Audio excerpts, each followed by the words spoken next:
ברגע שהחלטתי לפרסם את המיזם של סיפורי המשרד, היא פנתה אליי ראשונה. אותי, אתה הראשון שמפרסם. מיכל, שם בדוי, הייתה בת למשפחת אצולה. סבה היה רב גדול של חצר גדולה בבני ברק. מתוך כל 44 נכדות שהיו לו, הוא אהב אותה הכי הרבה. בגיל 17 הבטיחו לה שידוך. בפעם הראשונה שהיא הלכה, חזרה מהשידוך ואמרה, אמא, תסגרי. חתונה גדולה נערכה, וכבר בגיל 21 היא הייתה אמא לשלושה. יום אחרי יום אחרי יום היא הבינה שהיא נכנסת לתוך איזה לופ.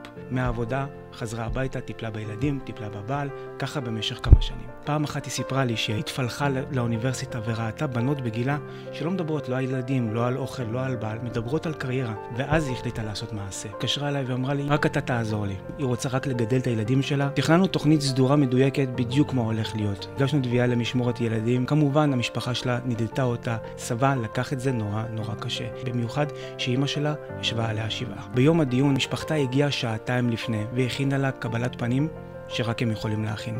אחרי דיון סוער, לקח לפחות שעתיים. הוכרע שהילדים יעברו לפתח תקווה וילמדו בבית ספר דתי חילוני. מבחינתה זה היה ניצחון. היא אומרת, ניר, אני כבר לא רוצה מזונות, לא רוצה כלום. תקשיבי, מזונות את תקבלי. קבעתי איתה בלובי של בית משפט לענייני משפחה, דיון אחרון בענייני מזונות. פגשתי אישה אחרת. על עקבים, מכנסיים, ראש מורם, אור בעיניים. היא חיבקה אותי ואמרה לי, תודה רבה שפגשתי אותך. צבא, סלח לה, והוא היום איתה בקשר. אז חברים, אם יש לכם רצון, תלמדו. אתם מרכז החיים, הכל עובר בחיים.